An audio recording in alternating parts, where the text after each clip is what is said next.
Ladies and gentlemen, so we're going to call the finance meeting to order for the City of Hudson for Monday, January 13th. First item on the agenda is discussion and possible action of minutes of the past meeting, minutes from December 16th, 2013. Everyone's had a chance to review them. Is there any changes or additions? I'll move for approval. Is there a second? I'll second it. All in favor? Aye. Motion carries. That wasn't here. Next item on the agenda is discussion and possible action on claims. Claims total, go ahead, Randy. I have just two questions, Yes, and sir. I'd like Neil to investigate, and I've already spoke with him previously, that going through it, Kathy Pellner has a dry run for $105. It's not a lot of money, but I'm just wondering what a dry run is. Marty, I don't know if you can answer that or not. A dry run? I think that's where she's probably called to respond, Oh, and then there was no. there was Nothing. not, or they're not able to capture it, or not able to. We can follow up, and I'm guessing that's what a dry run is where they receive a complaint and then, they aren't able to. Either the animal's no longer there, or they aren't able to get it. Okay, and then the St. Croix County Highways Department's charging us a delivery charge of almost $400. I don't know what that is. Tom, do you have any idea? For salt, it looks like. For what? For the brine, The geomelt. Okay. is there a delivery charge from St. Croix County? Is what he's asking. Yeah, well, I mean, it's part of the invoice for delivery and for the chemicals. Okay, the charge is from the company, not from the St. Croix. That's where we buy it from? Yep. That's where we buy the geomelt from St. Croix County. Okay. And then if you see an invoice from Pierce County, we buy our salt brine from Pierce County. And then the geomelt, we used to purchase from a company, but the delivery charge was so large, we don't have enough quantity to purchase it, so it's better to piggyback on with the St. Croix County. So, I don't know if your question is, so that when they deliver it to us, they charge us $400? Is that? Yeah. That wasn't for delivery charge, that was Yeah, for the that's whole right. bill. That's what it says on there, for 700 gallons of geomelt for $1,092, and then another 300 for $2,800, and then a delivery charge of $394. I'll check on that, that doesn't seem right to me. Can you put that on hold, or Yeah. Well, till I check on that? Won't mail the check until we find out. And I just I question, questioned that too, I didn't realize I didn't see that invoice. that's fine if they're providing us a service and we're buying into that, but if Yeah. they're asking us to do stuff and Yeah, absolutely. if we're delivering stuff to them, then I would expect us to charge them a delivery charge. okay. I do know they do physically deliver that, I question that amount, I guess. Okay. They bring their tanker to Hudson and then they fill our I tanks have up the with. account number too, if you want to look. Okay. So on the council, or on the claims, we have totals of $637,467.02. Is there a motion to approve? So moved. Is there a second? Second. Okay. Any discussions? All in favor? Aye. Motion carries. Next, we have operator's license, and we have Derek Fox, Sierra Galvin, Blake Amborn, and Stuart Burns, and that's for regular operator's license from a period of January 14th, 2014 to June 30th, 2015. Mr. Mayor, I recuse myself. Okay? I'll move to approve. Is there a second? Oh, second, that. Any discussion? All in favor? Aye. Aye. Motion carries. Next item is the room tax proposal for 2014 and subsidies. You see on the list, I'm making recommendations. We have a request from Todd Gillingham from the Phipps Center to increase their donation. I thought I'd include that for the request, and if anybody has any comments or questions on that, you can take a look at what the allocations are. I kept them the same as last year. Our recommendation is the same as last year. They're asking for an additional 1,000, That's correct. and that would come out of unallocated or under the grant program. There isn't There's anything. There isn't anything in the So it'd grant come out, program. if you The grant chose to give program- them another 1,000 and come out unallocated. I like having a little bit in the unallocated category because we've run into different years. There's a need for additional lighting, some of the baskets, Banners need to be replaced. Every once in a while, this year it was something with the, Garbage, do we do Christmas garbage ornaments. cans or not? Or we do the Christmas light things? it just seems like every year seems like there's something that needs a little bit of extra attention, and it's nice to have a little bit in Yeah. there. At the end of this year, though, we have built up a fairly nice surplus, and I think, as I mentioned in the previous meeting, that the holiday light or the downtown decorative lighting, we put the rebate from Xcel Energy into that account. So not knowing what's going to come in the fourth quarter, but if our fourth quarter matches last year, our ending fund balance in that fund for the room tax account is going to be about $55,000. So we do have some extra money. And 14,000 of that, almost 15, was a part of the refund from Excel, correct? Correct. Well, I would move to approve an extra 1,000 this year only for the Phipps Center Arts from the unallocated. Okay, is there a second? Okay, dies for lack of a second. Unless, I'm torn with that one. I think the Phipps does a great job for the city, and it brings in people, and it does a lot for our community. So I'm really torn with that one. As to say whether that's where we want to put another $1,000 or not, I don't know. Because of the foundation, they've got sources of revenue where other organizations on this list don't have quite that source of revenue. That's my only okay, concern. I struggle with it on a different note, and that is, correct me if I'm wrong, it's not a nonprofit organization. I think it is. Is Don't it you, a Randy? not-for-profit? I think it is. No.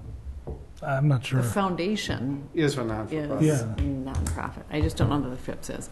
I think it comes down to a fundamental argument of, is it the role of government to support the arts?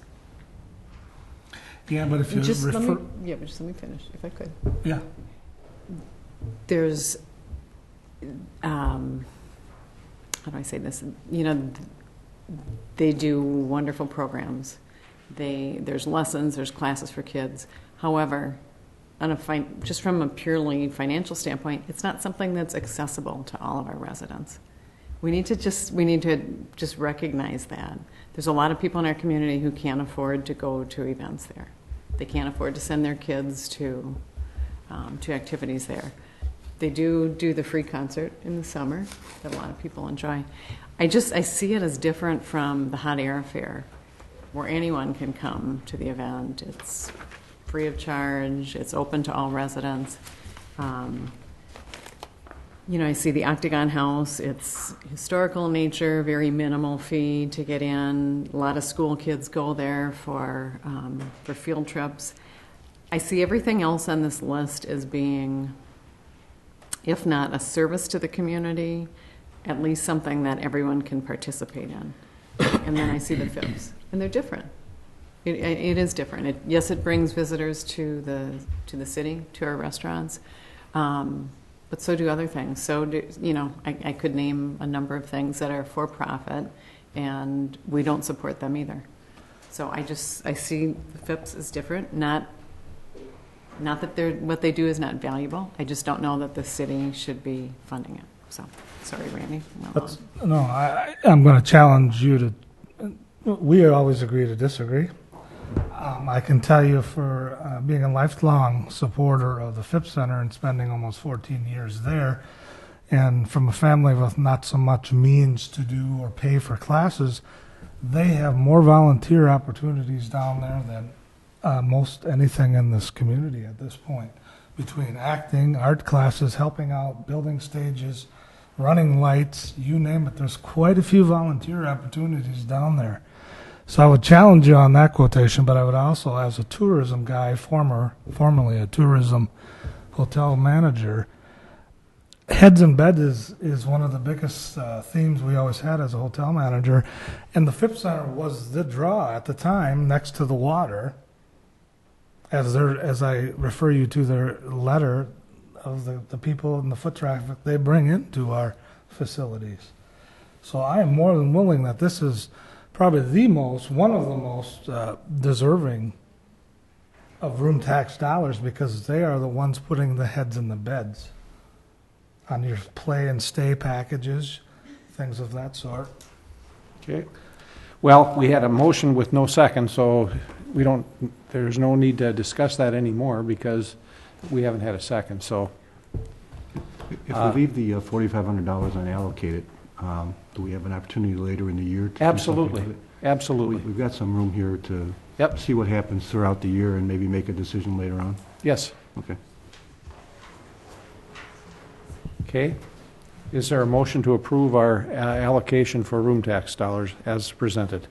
I'll make the motion. Is there a second? I'll second it. Any other discussion? All those in favor? Aye. Aye. Opposed? Motion carries. That's Item- some valid points, Andy. Thank you. Discussion, possible action for secondhand article and secondhand jewelry dealer license for North Country Gold and Silver. We have the issue sheets in front of you. Does anyone have any questions or issues? Move for approval. Is there a second? Second. All in favor? Aye. Motion carries. Item 7, discussion, possible action of fee increase for passport automatic meter system. Marty? Chief Jensen. Thank you, Mr. Mayor. I wanted to bring this forward at our December council meeting. In the very first one, we talked about expanding the program. I mentioned it to Brandon Rivard, who's here from Passport Parking. That's when he sent me the email I believe that you should all have in regards to a fee increase.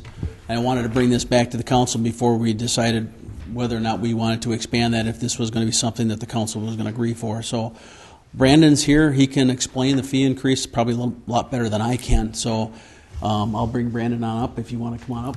And, talk with Brandon Reward. Thank you. Thank you, Chief Jensen. Thanks for making time. So I'll give you just the 60-second overview of how we got to where we are. So in the fall, we started a pilot down at the Phipps lot of the Passport Parking mobile payment system. Our company's about 3 years old. We're represented in 35 states across the country, also have some international locations. And so what we do is, if you don't have quarters to pay for a parking meter, we allow you to pay by phone, that being either a smartphone by an app or calling into a number. Our goal is obviously to make the system as accessible as possible to as much of the population as possible.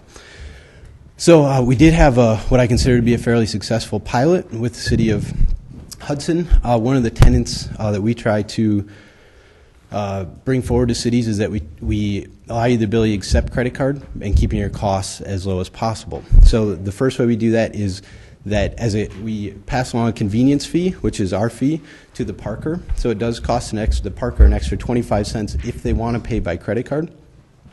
And that's the only fee that Passport takes. The fee that I believe is at issue this evening is the merchant processing fee, so the cost to process credit cards associated with the system. So every time a credit card is, in this case, it's not swiped, but it's entered in and used and a process occurs. So our fees across all our clients have moved to 30 cents per transaction plus 2.9% of the transaction. Now, as mentioned in my email to Chief Jensen, there are ways that we're working to reduce that. We're looking at carrier billing options. We're also looking, we also have existing functionality implemented in other cities. It's essentially a wallet where for frequent parkers, they load, say, $10 on it, and you incur far less merchant fees per transaction. We typically don't start cities out by forcing people to load money on a system that they maybe just want to use one time. We like to keep it open for visitors. We've had this system in the summer in Wisconsin Dells, and also recently added in Fond du Lac citywide. So I believe that's a quick summarization of what we're asking. It's not an increase in our fees, but we're standardizing our merchant processing rate, so we know what it's going to be. It's the same for credit, debit, and all across the different carriers. And also this processor will allow us to do split settlement. It's one of the few out there and that's going to allow us to pass money to the city every day instead of at the end of the month forward the fees on. So it does have that advantage as well. Do we have any numbers from the processing from the test, or how many people used it, and those kinds of things? Yep. So we started off pretty strong initially. As the weather got a little chillier, it slowed down. We had a few parkers here in January. In my mind, and what as we had laid out in the pilot, is that it typically is a slow start because people want to understand, they need to understand what it is, how to use it, and become comfortable with it. Word of mouth tends to spread. And one of our goals in the pilot was to prove it's operational, prove, as we had advertised that it was zero cost outlay to the city, all stickers and signage, we bore that cost. And make sure that the city was very pleased with it operationally, and by all accounts, that was the case. What about the numbers he was asking? Do you have a hard number? Yeah, I think we've had about 35 parkers in the system, I believe. So your negotiation with your provider for your Visa card or whatever the processing charge, they increase their charge. Well, we actually switched providers, right, so that it's a fixed rate and that we know what the rate's going to be. Whereas Okay. before we had to estimate the rate, but we didn't know how many cards from this carrier, how many debit cards, and certain cards run a higher rate. Okay. And so will there be new stickers that'll reflect that? People may decide, hey, I'm not going to pay double to park if, It's a it might significant take a little increase bit. over the previous. Would that be a fair statement? It is, yes. So sorry, I should have also mentioned that previously we had put the merchant processing rate at 15 cents, and now it is 30 cents plus 2.9%. So on a $1 transaction, it's going to be 30 cents plus the 2.9%, so about 3 cents. So, I'm sorry. So just will you put new stickers on that'll reflect that so people know Yeah, what and they're actually paying? the price isn't actually on the sticker of merchant processing. It's within the application, or when you call in, that's one of the first things it tells you. Well, I think it's quite a sticker shock for our customers to more than double. You're cutting halfway into our profits, and It doesn't affect us at all. No, I think it doesn't it. Isn't this this is the merchant? This is the credit card that the Correct. city ends up. Yep. This is Yep. what the city ends up paying. That's why I wanted to make sure you. Oh, I thought it was the individual is paying. Yep. So on a We dollar- paid zero before, No, we paid 15 cents per transaction. and now we're going to pay 30 plus the 2.9. So on $1, it'd be 33 cents. So we'd be making a profit of 67 cents. Yep, and one other thing I'd like to make clear is that if the city wanted to take credit card transactions for parking in general, whether it's a machine, whether it's getting meters, this is far and away the cheapest way to get there. If you've researched going to a machine, whether it's a multi-space machine or a smart meter that allows credit cards, the cost will be far and above a system like this. And usually hours of enforcement have to go up and rates have to go up. The nice thing about this is that rates stay the same, and it generally only affects the people that want to pay by credit card. People who want to pay by coins, their rate's not going up at all. A valid point was brought up about that it's incurring into the revenue that the city's bringing in. And what we've seen with case studies in other cities is that people paying by phone and essentially credit card, they're not limited to the coins in their pocket. So in other cities, we tend to see that the transaction's 85% higher, a pay by phone transaction versus a quarter, or a coin transaction. So there is that to consider as well. you own Passport. You're part of the company, or Yeah, I'm vice president of the company. Okay, so how many cities are you in? We're in about 100 clients. So what would your average ticket be, or parkers? What's your average parker in a city? That you say we have 35 parkers in our meters. Yep. What's your average? So let's take Asheville, North Carolina, for example. So they've had the system coming up on a year. They also started with a pilot, expanded it citywide to their 800 or so meters, and they're at 1 in 5 transactions are paid by phone. What do you charge them? The same amount? Same amount. Yep. And when did you know that this change or rate increase was going to come? Because we had our meeting in December and this was never brought up. Yep. So, So maybe it should have been? Yes, and I would have liked to have known at that time. So as soon as I found about it, I immediately brought it to Chief Jensen's attention. So we had the meeting to discuss how the pilot went in general, and was essentially accepted to expand citywide. And then I got this new information and got it to Chief Jensen, and that's why we're having another look at it here. So we're looking at paying 33 cents on the dollar. So today, if somebody pays $1 into a meter, the city gets $1. Right. But keep something in mind. What is our rate for parking? It's a quarter an hour, isn't it? Or is it 50 cents now? Quarter for half an hour. Quarter for half an hour, 50 cents for an hour. So if they want to pay 50 cents, we're still paying But if, 30 cents. Prior to this, it would have been, today we get $1 for $1. See, No. if you look, if they use passport parking, no, not, if they don't use passport parking, if they use the quarter, we get $1 for $1. get Correct. $1 for $1. The reason we went with passport parking was the convenience, because we've had a lot of people say that they got a ticket because they had to run and get change or something else. So that's why we looked at passport parking, to use it as a program to say, is this a way that we can be more convenient to customers downtown? So we're going to offer a convenience at a cost of 35% to the taxpayer. Basically, Well, at the time when we offered up this program, it was only 15 cents a transaction. That was part of that, so I understand it. But today with the current rate, we're going to offer a service that's going to take 35% of the revenue away from the taxpayer. I don't think you can put a percent on it because someone may, Go for 50 cents and they're going to pay 35, they're going to pay 33 So it might be cents, whatever. So, 65%. right? Out of the 50 cents. So it is, we're subsidizing it. We're subsidizing parking. And so what we have to ask is, are we getting more people to park down there because we're offering the service? At 35 parkers, not yet.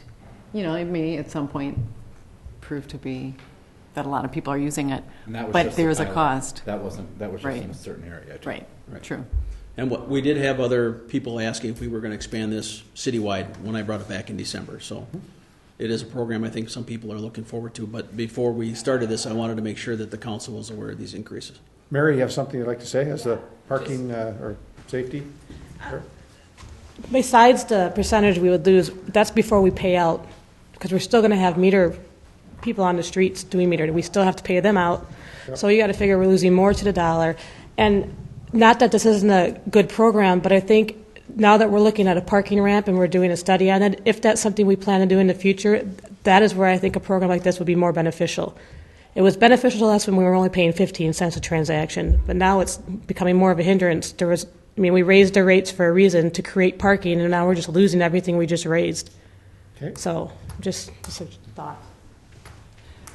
Any thoughts? Or do you have anything else you'd like to add?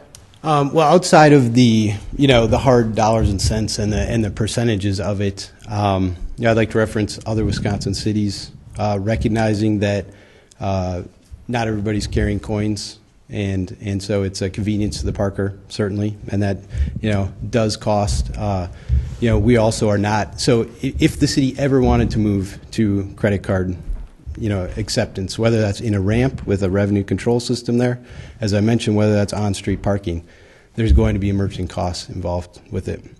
So that's no different than this system. The only difference here is that our system, outside of the merchant cost, is a grand total of $0 to the city. A couple other things I'd just like to quickly note. The system also has other benefits, such as restaurants and other merchants being able to validate parking. As the system gains acceptance, they can fund their own count, generate codes, and give it to parkers to pay for on-street parking. As an added benefit to their customers. Also, the ability for a parker, if they park for an hour, to extend their session into 2 hours or up to the maximum that the city allows. I think one of not the problems, the issue is our costs are pretty low for our meter parking. Some of these other cities probably have a little bit higher rate than we do, or would that not be true? Some, Fond du Lac's right on par with where you're at, same rate structure. And they realize, yep, this is far lower. We've talked to cities who are looking at $400,000, $500,000 in bond or capital outlay to take credit card. This is a way to placate the folks that want to pay by credit card, keep the folks who are paying by coin, nothing changes for them, and do it all at the lowest cost possible. Okay. I'd be curious, and we don't need to get into it here, but larger cities, like you said, with a higher cost and a larger number of parking spaces, I don't know. I think the numbers might play out differently than what we're looking at. So, any thoughts? I'm not real interested in going any further with this at the cost that's presented. Okay. I'm not sure people would say, let's go to Hudson because we can park by our phone. I don't think that's a draw to the city. Was that a motion, Randy? Sure. Okay. Is that a second? Yeah, that's a second. Okay. Motion to Suspend indefinitely? Yep. If I could, Yep. if I could put in one more thing, What's the price structure that the city would agree to that would make sense? I don't know. We like what we get when people Probably put zero coins in the cost to the meters. city. The zero cost to the city would make this perfectly fine. And then if the user wants to buy the convenience at 30% of their own cost, that's up to them. That's a personal choice. But for the city taxpayers to bear the burden for other people to park, I don't think is a legitimate program. Okay. And to be clear, they do bear the burden now in terms of emptying the meters, enforcement, all those other things still occur. Exactly. Yep. And in other cities, we've been able to reduce the amount of times you empty meters and things like that because you're not filling them with as many coins. So, Okay. Anything else? Any other discussion? Comments, questions? All those in favor? Aye. Opposed? Motion carries. Thank you. thanks. We've got a couple more minutes here let's move on to the engineering. Item 8 is the discussion and possible action on bids received for Buckeye Street storm sewer. Karen? Yeah, in October, we opened bids for the 2013 improvements on the Buckeye Street storm sewer, basically the storm sewer from 2nd Street down to the river. And at that time, the numbers came in high, and we recommended that we reject all bids and rebid it. So we went back, and engineering did some redesign. We changed the dates for the project completion, and we opened the bids on January 3rd, 2014. And we can see that the total base bid, the low bidder was Minger Construction. And as part of that bid, we also had alternate 1 and alternate 2. And what our rebid did is we looked at the most eroded areas on the box culvert, and that was the base bid. And then the additional area, we picked 2 different methods to fix that, either putting on a polymer concrete overlay or an epoxy. And we found that the bids for the concrete, the fiber concrete, came in cheaper. So our recommendation is to award the bid on the adjusted total base bid with alternate 1. Now, the original estimate was $245,000, and this with alternate 1 is $271,219.60. So that's an increase of approximately $26,200. But we also recommend that you add 5% to that for contingencies during construction. So we're looking at approximately $39,800 additional that we would need for the project. We had budgeted, what was the amount, Karen? 200 and... Neil, can you? The original project budget, when it was approved, was $200,000. Okay. After the first bid came in, we added another $90,000 to come from the Stormwater Improvement Fund. Okay.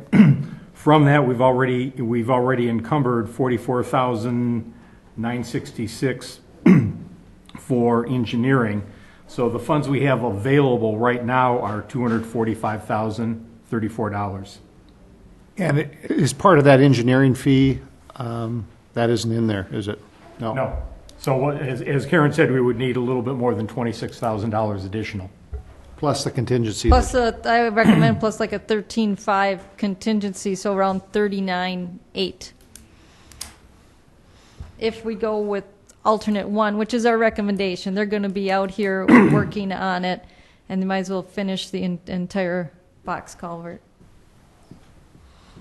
This is including mill and overlay of the whole second to what? No, this is just inside the street. It's just the storm sewer where they're actually going to be doing confined space work in the box culvert. They're not even going into the street? The storm sewer is under the street, but they don't have to tear up the street to get into it on Buckeye. They have to tear up a little bit in the parking lot to get the lining into the 54-inch culvert pipe, the round concrete pipe. Is Public Works, did Public Works look at where a possible funding source would be? First time? Yeah. Okay. Well, I think there's some more money in stormwater utility, isn't there? We would have to increase the budget in stormwater utilities, or we do have $50,000 in there for capital for manhole replacement and things like that. That is unused, so we could use that. However, if we're coming back for any additional capital projects, we're going to have to amend the budget. Okay. So let me get the numbers straight here. You spent $45,000 already on just engineering? Yes. Okay, so we I got... think that's what Neil said, Correct. 44,966. rounding it Yeah. up. But did that include all the preliminary study and That was your work order. report? Because the work order was 32,000 for design and then 10,000 for inspection. Yeah, so all that would have been on the purchase order, so that's Oh, already. that's already been put in there because we haven't Right. spent the inspection yet. Right, you haven't spent it, but those But it's funds in are there. reserved, they're off the table. Okay. So is that the money you were adding back? Is that the 5%? No. No, I was putting contingency in for during construction. Okay. If they open it up and find something they weren't inspecting. So we're looking for a total, Neil, to add, total would be $40,000. $284. $284,000. Because we're looking for 39,800 more. Right, Correct. 40,000. From 245. Yep. So Yep. she's saying 39,800. So we're at 284 some dollars. Yes. And it doesn't do anything for the surface of the street. Nope, this is all underneath. But the surface of the street was the Buckeye Street reconstruction was bid in the 2013 street improvement project, but it wasn't awarded, and it's going to be included now in the 2014 street Which improvement we already project. allocated those funds for. Correct. Right? We did that. For the street? Yes. Yes. All right. So the street will be fixed. All right. The question is, where are we going to find the money to pay for this? What? Correct? I mean, we've already got $32,000 in engineering I fees don't on. think we have a choice. I mean, we got to No. do water. It's for stormwater, so Yep. we need to get it out of the stormwater sewer fund. That's what it's there for. Yep. But the issue is we've allocated a lot of that money for the storm manhole covers and, I mean, that's for replacement projects. So in the stormwater budget, we have 140,000 for capital projects, 90 of which was designated for this specific project. The other 50 has not been specifically designated. We Okay. could use those funds for this. But that 90 should cover it. no. No, we need another 39.8 on top of the 90. So we'll have to. I don't think we want to increase the stormwater utility budget, do we? Rich? Well, can we do this? Can we take the 40,000 out of contingency, and when we get our fees from the stormwater in 2014, replace it back into the stormwater utility? It's already got the money in the Purchase to the stormwater contingency. utility. There's money there There's already. adequate money I there. got it there already. Yep. All right. Is what he's saying is if additional project comes up, you'll have to amend the budget to take it out of what's in your surplus. Right. Okay. So the funds are there, it's just that it's Correct. not designated for this year, Okay. correct? So we've got the money there. It's sitting there. So I'll make a motion to approve this project with the money, the extra $40,000 coming from the stormwater utility. And the award is to Minger Construction. Yes. I'll second that. Any other discussion? All in favor? Aye. Motion carries. Thank you. It's 7 o'clock. Let's carry 9 and 10 over for, just directly into the council meeting, if that's okay. Because it's 7 o'clock and we want to be on time. So if the council people want to come up and, Probably make a motion. Motion to oh, adjourn? yeah, is there a motion to adjourn? There's, Second. all in favor? Aye. Okay, we'll take those up at council.